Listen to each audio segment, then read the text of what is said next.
Welcome back. It's Wealth and Wellness Wednesdays, and you are tuned in to the Turnip! It's our last one of the year, so I couldn't think of anything different to do, so let's do it the same way.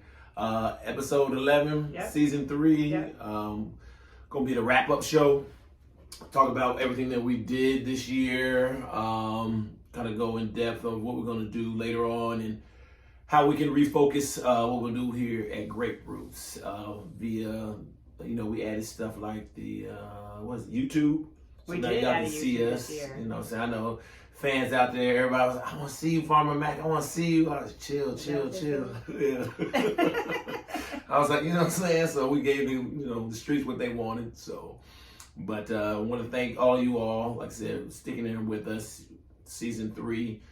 Through the beginning of the pandemic, and we're still in it, but had some relief in some manner. But appreciate everybody and all the support that we have had over this year. And let's start. Yeah, so speaking of what we expanded to this year, we did expand to providing you guys a video of our podcast every week. Why do you do this? You always do random stuff with your hands. I was just like, this. It is a video. It wasn't like it wasn't that cool. You know what air quotes means? It means it's not for real. Yeah, exactly. I just so we gave you a video this year, and if you guys notice, we need a backdrop. Right? Yeah, I guess. Yeah, we do. There's a lot of things that we're gonna perfect if we go to Season 4. But yeah, we're gonna do a backdrop. We did have it the first one. No, that, it was a piece of paper. It's a piece of paper that kept falling down. Yeah. But, hey, man, gotta start somewhere.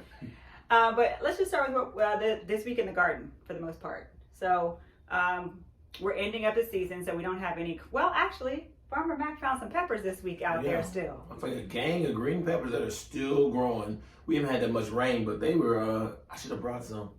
They're over there. I'll bring it later on. But yeah, so some of the hot peppers and the green peppers are still growing. I think all the herbs, you pulled up all the herbs. Pulled the herbs gone, and we started, I guess, with the leafy greens. I guess that's the only thing, but those peppers are the only things that were still out there from the season. So we don't have anything growing technically. We have the peppers that are left over from actually the summertime. Yep. So we left them out there because it actually hasn't been very cold here in Atlanta, Georgia. So they've been able to thrive even throughout our late fall months. And we were really just prepping our land for the most part. We want to make sure that our soil is really good when spring comes because we really want to dive into trying to figure out how to create some cash crops and selling our crops this year. And so we want to make sure our soil is real good and nourished. And so we're laying cardboard. You can lay newspaper if you choose. And then we're putting wood chips and mulch or you can use hay and things like that over top the cardboard. That nourishes up the soil for the springtime. Yeah. So we encourage you all, like I said, if you really, really want to get into this gardening, we suggest that you try to do it all year round. Mm-hmm. Even if you do have a small box, do like we do and put the cover crop in there. Mm-hmm. And you can go onto our site and see what cover crop that we're going to order and throw in there. Like I said, it's just exercise for the soil so that it stays active in the winter months. But some of you all that are, we got a lot of listeners down there in Texas. Y'all doesn't get too cold or whatever, so you can still keep growing like leafy greens and start some, do some starters and everything. But for everybody else that's above the Mason-Dixon line, you never did read up on the Mason-Dixon line, did you? No. Okay. Anyway, so yeah, where's above the that, Mason-Dixon line? but it starts in like Virginia. You don't even know. You didn't give me a chance. That's Virginia, and it goes from Mason to Dixon. So listen, so in the colder ones, you do the cover crops, and we're gonna start doing that, and then we'll start the seedlings. So in January, that's when you're gonna start planting your seeds, and you're gonna create what they call seedlings. And this January, you can grow bell peppers, broccoli, cabbage, cauliflower, celery, eggplants, and kale. So you want to start those seeds and start planting them inside. If you have questions about how to plant your stuff inside, we have a tutorial video on our Instagram page about what lights you need and what to use for a seed starter and how to figure that part out. If you want to do herbs starting in January, you can do basil, oregano, rosemary, sage, and thyme. And so you'll plant those inside in a pot. You can get little mini greenhouse boxes, and then those things will be ready to put outside about March or April, but you'll grow them inside for January and February. And remember, the south window. Just like we do. We turn one of my extra rooms into the plant room because it's the only one that has a nice clear view of the south. So that's where you would plant the best right there. But like I said, if you go onto our Instagram, Great Roots Inc., you will see a tutorial and the lights that we use and what is it? Whatever. We have lights, racks. we have heat lamps, we have racks, we have mini greenhouse potters. What else? Seed starter. Yeah. So we do probably what we plan about 100. Yeah. We're to 100 to 200 starting in January, so that we can bring all that into the garden. So, but we're going to be more intentional this year. That's what we've been doing this as. Y'all might not know, we're a 501c3, but we also are Inc. So we have a nonprofit portion and we have a for-profit portion, but we really haven't dwelled too deep into the for-profit. And if you go back in episode 10, we're talking to Ted and Angie, Sweet corn. and we, that kind of sparked the light. It's like, yeah, we need to do more with making money on these crops. I think we've perfected how we can educate the young people and people in the neighborhoods on healthy eating and sustainability. But now we want to also teach even the small kids about entrepreneurship, but we have to be able to show that we've made profit and that we can sell a certain crop. So we're going to be more intentional on what we do. And like I said, you always hear us talk about the other lot of the land called the lot that's at the top of the street. We're just going to build that out and we're just going to do one crop, one or two crops, yeah. So I still think we should do that corn though. Well, we've never. Okay, so again, if you guys go back and look at episode 10, it's all about sweet corn. And so Farmer Mac wants to grow sweet corn, but we've tried it in the past. We did it wrong. Yeah, we had one row. Yeah, we didn't know what we were doing. So I mean, we could try. Yeah, but we have been, and you like I said, for those that have been following us over these past 5 years, we have had great years of where we've had thousands of tomatoes. Yes. This year we had hundreds of cucumbers. So every year it's been something different. And that one year we had all those peppers that wouldn't stop growing. Would not stop growing. Yeah. So we're going to be still intentional, but we're going to take one. I think it's about 2/10 of an acre. We're just going to build something out. We're taking, like I said, stuff from the neighborhood still. Pallets. We're making a fence out of pallets. We're going to get the kids back here so they can see it from the start. They're going to build out the fence. They're going to build out the beds. They're going to build out the rows. They're going to till the land. They're going to plant everything. And then they're going to see it all the way from seed to seed. Seed to seed. I like when you said the other day. That's what you did. Usually I'm the clever one, but you finally got something there from seed to, but it's really not seed to seed. I thought about it. Never mind. I'll take that back. Seed to seed money. No, it's not. Seed money is when you need money to do something. So it's really from seed to feed. Okay. That was dope. Again, I came through. I can't. That was nice. It is. Seed to seed feed. To feed.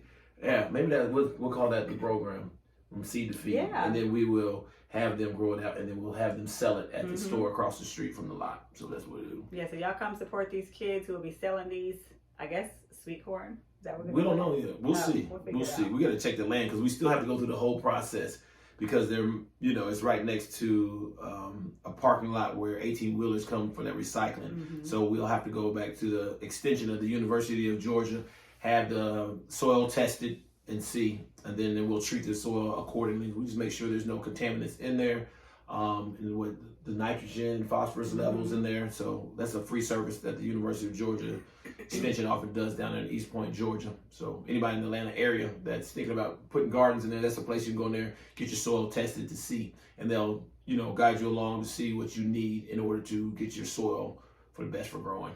So, so I guess we can just do a recap. If you guys haven't seen all the episodes, we'll just kind of go back and talk about the things we've learned and the things we took from each one of our guests, because we were able to talk to a lot of entrepreneurs in the community this year and kind of expand what we are doing in our efforts in the community, because our motto is grow, eat, sustain. And so yes, we do grow organic, local food. We also want to make sure people are eating in a way that's healthy, but we also, and eating in regards to feeding, like eating in regards to health and financial wealth, right? And so, or no, that didn't I work. don't know. That didn't work. I don't know. I actually toned down a little bit. Because I knew you're trying to find a tagline, but that's not your thing. It's not your thing. It's not. And then you have sustainability, which, of course, you want to help sustain the environment and also help sustain the community in regards to entrepreneurship and financial stability for the most part. I think I said stability twice, but anyway. Yeah, but I think, and with the show, like, we're not just the grow, all of it is a play on words, and that's what you're trying to say. There you go. Yes, it's not, we're just not growing. We're growing the, of course, the produce, but we're also growing in the knowledge of what. So if you go back through all the shows that we'll talk about, it's, our focus is, of course, urban farming, but we do more. We try to highlight our friends also that have businesses around wellness and sustainability. But as you also see, like when we talked to Joe about the NFTs, I was so confused. Yes, a lot of people are confused, but you all are going to go back and know that you all had an opportunity to learn more about it before it takes off. Because when that takes off, the metaverse is already taken off. Some of you out there have Oculus. You all know the AI and the IR, everything like that. So pay attention, even though if you don't understand it, you need to. Because if you get into this metaverse and like, it'll be you, and you'll have Oculus, and your avatar will look just like Roots, and you will be there. But when the NFTs play in there, like you own that, so that's something you own, and you will have to be able to buy land. So we can start a Great Roots metaverse. In the metaverse, we'll have our own farm, but we'll actually pay for that land, just like we play that physical land, that virtual land we'll have to pay with. And how are you going to do it? Crypto. You know what I'm saying? So the blockchain, the NFTs, and the crypto into the metaverse will all play. But this is an opportunity to learn more. And next season we'll have Joe on to explain some more about it. I need further explanation. Yes, but you have to get on it. You know what I'm saying? You have to understand, because there's some people, just like my line brother talked to me the other day. He's like, Farmer Mac told me 2 months ago, you don't have to have $1,000 to get into the crypto. He said, if I would have listened to you with $100 on whatever, I think it was like Mana or even Doge, he said he would have, that $100 he would have flipped into $7,000 now. And he told me last night, he's like, if I would have just paid attention, I was like, well, yeah. So it's the same thing for this podcast. If you dwell into the different shows that we're going to talk about right now, there's something that you can get out of there, everything. So don't get caught up in, like I said, we're not just talking about urban farming. We're talking about a lot of different things that surround urban farming that you can take off and do directions. That's what you're teaching the kids. You can go in a different direction, but this is a strong foundation. But you can't do anything if you're not healthy. True. So I think for me, I'm trying to think which one was the most profound for me. And I think I would say Chef Daz. Yeah, because you did it yourself. I did it all by myself. I wasn't there, and you did it, so yeah. But I think I liked his story for the most part. He had an idea in his head that, he was going to be an NBA player, and that, of course, did not go well. Which it doesn't go well for a majority of people. Like, 1% of people end up being professional athletes. Yeah. And so he didn't, at that time, realize what his backup plan was, and he ended up getting into, cooking. And so he's expanded his entrepreneur skills to not just being a personal chef, but now he has his own personal spices. He was able to be an instructor at Atlanta Metro College. He's worked for, celebrities like P. Diddy, but I don't know if they call him that now. Love, whatever his name is. You keep saying that. He hasn't been Love a long time. Love is his name. Puffy. Now. And so, I really looked at that because we also hear, I took on a personal project to make spices for grapefruits. Yes. And so I thought that was really interesting for me because it gave me an idea of how we can expand that entrepreneurship role for grapefruits in regards to our cash crop or what we're selling. And so I figured we could, grow our herbs, make some spices, and I figured out a way of how we could do that and monetize that. So I thought that was really profound for me.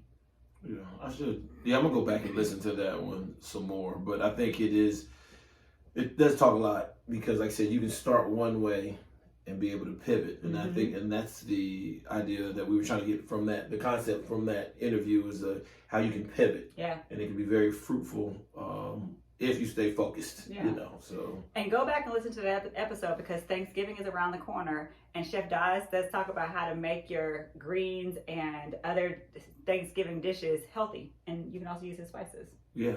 Well, speaking of that, and I wish we had a late start on that. So between the chickens and the squirrels digging up our leafy greens, they're not going to be ready for next week. I didn't want to break it to you, but we don't have any collard greens. We have no collard greens. We don't have any kale. We don't have anything. They're still it's probably going to be. It's going to grow. It's going to grow, but it's going to be late December. Yeah.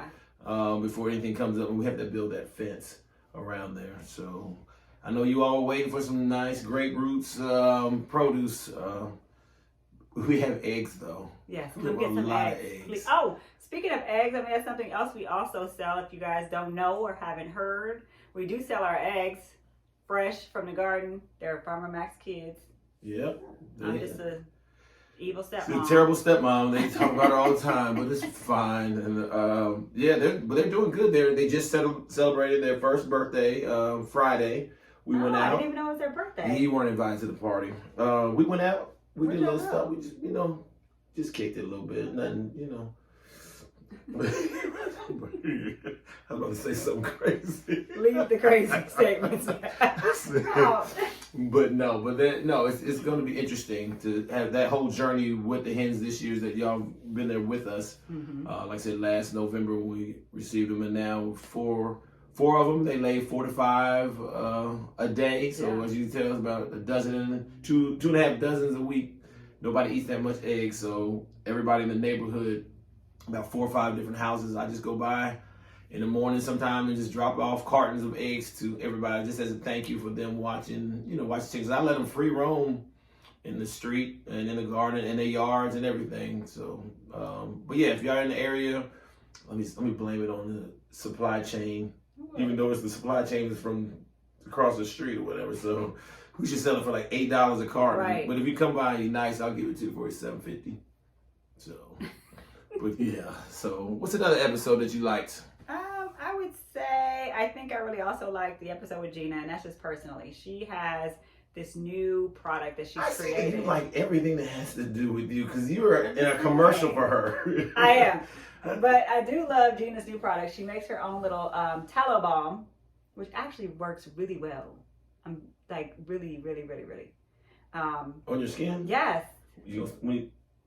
Don't do it. How about that? Don't do it. So I do put it on my face every time I do this little like self-care day. It's not always Sunday, but I do this self-care day and I put it on my face, and it actually has made such a difference in like how my skin feels, what it looks like. There's a different glow to it. And so if you guys haven't checked it out, check out Gina with Gypsy Roots. She not only does facial and body tallow balm, but she also has herbs that Farmer Mac uses. He uses that. What's that you have from her in the box? The elixir. Bitters and she does the bitters, but she's gonna get back into that. But she does the good bitters that I use in my teas and the elixirs and the gold milk, the elderberry. So I just saw her the other day and I asked her about that. I know she's really focusing on the face and the lotion balm, but she's still on her website, gypsyroot.com. She's still selling the stuff. And like I said, for those in the areas where it's starting to get cold, and it's cold and flu seasons, the elderberry and those elixirs are real good for you. Put in your coffee and your teas, or just take a teaspoon for it in the morning. So, yeah. And another personal one. Sorry. It's Sal Sanchez. Sal. So my mom just asked today for some coffee. So I'm gonna get her some coffee for her birthday. Is it a surprise? No. Okay. She asked for it. Okay. Yeah. She asked for it. So I thought his story was pretty interesting as well. I didn't realize. I learned so much about coffee and where it comes from and how it grows, especially the growing process. Yeah. And the best coffee, and I've been the whole 2 weeks since he's been on there. I've been going around asking everybody. I was like, "But y'all don't know where the best coffee in the world comes from." That's his new pickup line. That's not. But everybody already knows it's Ethiopia. Is it? I guess I didn't know. Yeah, everybody knows that. So, and then I tried to tell them about the region and stuff like that. That's when I messed it all up, and they was just like, "Just order." I said, "Sorry." Don't go. Starbucks don't know about. But no, that's another example of how organic this is. We just, like I said, we met him through one of our very good friends, Adriana. She was on our season 2. She has a physical therapy company here in Atlanta that's fantastic. She also has CBD company. CBD companies also too. But we organically met him at the bar one night, and he told us all about coffee. He was gracious to come on here and share his story, his journey. And then, like I said, another entrepreneurship. And we didn't even mention that he's a full Latin descent. He's Mexican. Mm-hmm. Yeah, so we didn't even mention that. But, to be able to get into that and, like saying, being in Michigan and, go down there in Texas, but he's developing there right there in Lexington, Kentucky. So that's a good inspiration. And then, like I said, learn about coffee. So that's another one of our now family members that you can solicit coffee shipped to you. Well, which ones did you like? I liked, Belize. Oh, okay. I like Belize. So because you were on location. Yeah, and that just came up. I mean, we were there for our friend's birthday. Again, Adriana. Yeah, it's her birthday, and then Roots just came across that garden. Yeah. And she got there. I guess she was there a day before, and she sent me a video. And then after seeing it, I was like, if we could just find the farmer or whoever tends to this, we can make it a story. And we did. And that was, like I said, happened organically. He had a great story. Yeah. They had a great story. Farm to hotel, restaurant. And, they determined what they wanted him to grow. He gives them the timeline, manage the expectations. And then what you've heard us on here say before, we say eat the season. Yeah. Eat the season. So... What about that one surprised me the most is how they plant pineapples. I did not know you could just take the top off a pineapple and then replant it. I saw some pineapples. So I was going to do it. I was going to put the pineapple, cut the head off or whatever, but... What? Wait, what? You know that thing when you put a pineapple in a shopping cart? Yeah. Never mind. What? Look it up.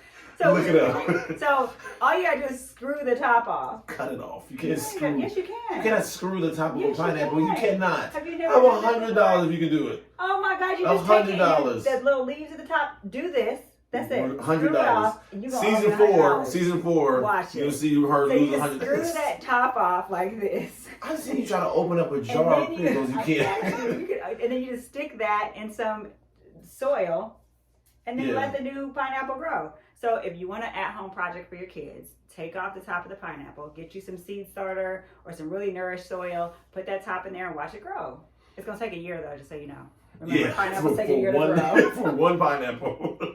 So it takes a whole year. Yeah. So what's another, I guess, to balance off that Belize, the one with Kelly, about precision farming out there in Jamaica. So I really took a big interest in that because I wanted to do a project with them, and we wanted to go down there. And I think right now we'll see sometime in 2022 that we'll go down there as Great Roots and look at the farming in there and that precision farming. And I guess it's similar to what we're going to do with the lot that we talked about if we're just going to get one crop.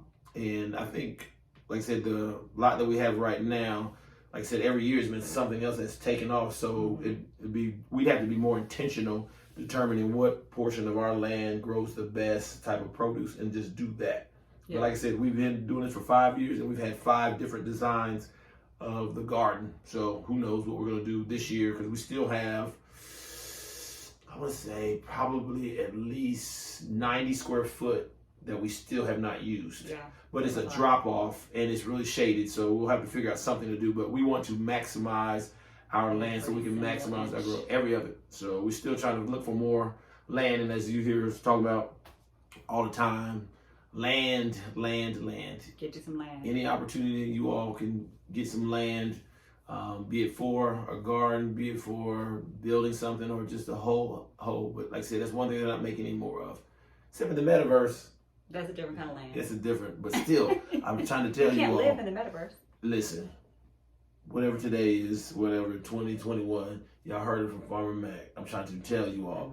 When Great Roots has our garden out there, when we have our garden and we're selling produce through the metaverse and everything, So now, I think in a couple years when we're doing this podcast, we will invite everybody into a room, and we will actually be in there with the room with everybody, and we'll have our garden, and we'll be walking through, showing them demonstrations. Sounds like? No. It sounds like the Matrix. It is the Matrix. That's what it sounds like. It is the Matrix. Okay. So, I don't know. But anyway. But what do you think? What do you think about Marquis Retreat? Oh, that's going to be on a different level. You all go back in the beginning. I don't know, it's maybe episode 4 or 5 when Marquis was talking about his land that he bought out in west of Atlanta, and it's a phenomenal place near Serenbe. If you have a chance, look up Serenbe, and if you're in the Atlanta area, take an opportunity one weekend to go out there. Serenbe, Serenbe. But he is developing a creative retreat. Like I said, Marquis, we started out working in telecom together, and then he expanded. We started a web company together 17, 18 years ago. He broke off and went to do photography, and now he's in the UX. But he is a phenomenal thinker when it comes to creativity, and he wants to bring all these like-minded individuals, one that are doing it or they want to get into it, out to this land that he's building out. He bought it with a farm structure on it. So, but now he's pulling the power. There's a well out there. You know, he's making paths, so it's not just going to be for learning, but it's also nature trail. I can't remember how many. I think it's about 5 acres. So it's a nature trail. Working space. Yeah. Anything that gets the creative juices flowing, whether you got to walk through the nature trail or, you know, sit by. I don't know, Nate. I don't think he's gonna have a pond, but just. No, you don't have a pond out there, but you can make one. Yeah. You can make one. So I mean. I'm excited about it. Yeah. So I'm looking forward to that really popping off. I really wanted to do it for like New Year's because I was so. Huh? They're gonna be ready that soon. I know, but I was thinking about I was watching Wale's video. Oh, having like a bonfire out there. Wait, poke it out. Wait. I watched too many music videos, but anyway, it was intense. I don't know. I get inspired different ways. Clearly, if I talk to you under my breath, that doesn't mean that you're supposed to talk back out to me out loud. I can see, so yeah. So anyway, I'm looking forward to that in 2022 to bring people out there. And then lastly, Bobby Farmer. I know it's so ironic that Bobby's last name is Farmer, but he definitely has been a tool and an asset for us. The majority of our grant dollars have come from Bobby Farmer and Food Well Alliance. And so that's been the catalyst for us to be able to have grown as much as we have over the past 5 years. They definitely been in really big support of us. And so we appreciate Bobby Farmer and we appreciate Food Well Alliance because they definitely have, you know, done a lot for us here at Grapefruits. Yep. We met them long in our beginning journey. Because one thing about us, we are, well, I'd say, she's very intentional about when she gets something that she is going to do it. So we were going to different people's farms. We were going to, remember we went out way up into the, what was that? Remember that one lady, she's from South Africa? We went to, you remember the one, the very first farm we went to, she was from South Africa. We went, I can't remember, it was north of Alpharetta. It's like 5 years ago. Yes, that's it. I do. Yeah. So yeah, from that one to going to college town over by the AUC, and that's where we met Food Well Alliance, and we were able to get the yellow bag of soil, and then met them. And this whole thing about anything you want to do, you have to be intentional, but you have to be in the right place at the right time. But if you don't do anything, you just wish it. But she's very good at doing it because she was outside earlier this year and just working, and Bobby just happened to be going by. You know, some people, you gotta. And it was a random Sunday. It's just very random, and you know, it's just about doing your work. And she was out there doing the work. He probably didn't. He had no idea she was going to be out there. But you know, you having an investment in the community. You know, the Food Well Alliance. Say, hey, where's my money actually going? And he saw her out there, and he just started talking to her again. And he just saw and everything that we had been doing over the years, and he was just like, I really think we were still going to help you out. We had some stuff like that. And then, you know, we thought it'd be a couple $100s or whatever, but no, it was a good amount. It was a very nice blessing that, you know, but he knows that he saw everything that we wrote in our proposal in the beginning, that we're about our word. So that's why in 2022, we're really going to be focused on, like I said, getting some produce, teaching these kids, but really we just need to work with, you know, get back in contact with TAG. We've done so much with TAG Academy. They're doing so many great things for their kids that we need to get back out there with hopes that the 2022-2023 school year, we can get a curriculum going. So that's a perfect place. What they're doing over there is very innovative. So I think that'd be a nice testing bed to have that in there. So we're just going to be growing, eating, and sustaining still. So you guys just make sure you continue to support us, continue to watch us grow, continue to just be there with us. Yep. And then keep checking our stories on Instagram. You know, a lot of people are just chilling downtime on Saturdays and Sundays. We'll repost some of the episodes just as a reminder, so y'all can, like I said, it's on YouTube and tlscradio.com. I want to thank them, Emmett, and everybody for supporting us this year. And then we look forward to seeing everybody for season 4. And that's a wrap. Good job.